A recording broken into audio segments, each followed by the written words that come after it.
وسورت دیوال ساتي کنا ساتي هاغسی خیال ساتي کنا ساتي اوس ورت دیوال ساتي کنا ساتي. بسم الله الرحمن الرحیم. شروع د رب ذوالجلال پنوم باندې چې بهون کې مهربان دی. قدرمندو کتونکو اوریدونکو ستا سرور تاسو ملګری محمد الیاس عزیزم په دغه تمه دغه هیله روغ جوړ به خوشاله به د ژوند به خوندونه مزه کو څنګه را سره اولا جناب هاونګار سے د چلا ول ډیر زیات خسته او زبردست आवाज ورکړي. قدرمندو ټول نو وړاندې ورته په نئی پروګرام نه خبرونه کې هر کله په خیر له وسلم شي. السلام علیکم ورحمت الله. وعلیکم السلام ورحمت الله وبرکاتو. ټول نماخ کې خو الیاس تاسو مننه چې دغه کتونکو سره مو په دغه شیشه شریکوي. دغه یو غزل ورته وایم چې او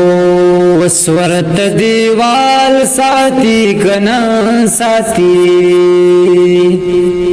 هاغسی خیال ساتي کنا ساتي اوس ورت دیوال ساتي کنا ساتي هاغسی خیال ساتي کنا ساتي او هاغسی خیال ساتي کنا ساتي او تا چې په یوان ونی بل کړو تا چې په یوان ونی بل کړو او تا چې په یوان ونی بل کړو تا چې په یوان ونی بل کړو او اسم ذوالجلال ساتي کنا ساتي هاغسی خیال ساتي کنا ساتي اوس ورت دیوال ساتي کنا ساتي هاغسی خیال ساتي کنا ساتي او هاغسی خیال ساتي کنا ساتي او یلی ونی زبات درتلی نشو یلی ونی زبات درتلی نشو او یلی ونی زبات درتلی نشو یلی ونی زبات درتلی نشو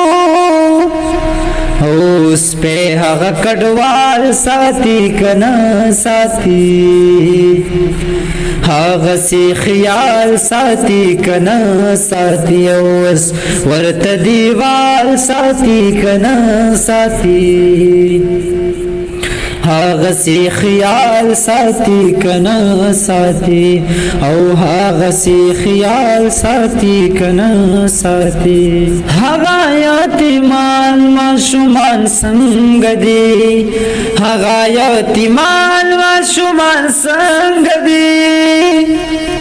هغه یتیمان ماشومان څنګه دي هغه یتیمان ماشومان څنګه دي او سیکلیوال ساتي کنا ساتي هاغسی خیال ساتي کنا ساتي اوس ورت دیوال ساتي کنا ساتي هاغسی خیال ساتي کنا ساتي هغه د خټکو قبیله چې دا دغه د خټکو قبیله چې دا او فکر د خوشحال ساتي کنا ساتي هاغسی خیال ساتي کنا ساتي اوس ورت دیوال ساتي کنا ساتي هاغسی خیال ساتي کنا ساتي هو زیارلتا وخابا پکم هار کی دے زیارلتا وهابا پکم هار کی دے هو زیارلتا وهابا پکم حال کی دے زیارلتا وهابا پکم حال کی دے او بیرا ساتي ټال ساتي کنا ساتي هغه سی خیال ساتي کنا ساتي اوس ورته دیوال ساتي کنا ساتي هغه سی خیال ساتي کنا ساتي ورته دیوال ساتي کنه ساتي هغه سی خیال ساتي کنه ساتي ماشاءالله ډیر زیات خوند او ډیر زیاته مزه وکړه دا و جناب وهاب انګار صاحب قدرمندو امید ساتم چې تاسو به خوندونه مزي اغستی وي اوس په دې ځبانه ما محمد الیاس سجزا او وهاب انګار لرا کې اجازه چیرته می خاد اوسې آباد اوسې خوشاله بریالي اوسې د لوی الله فامان السلام علیکم ورحمت الله وبرکاته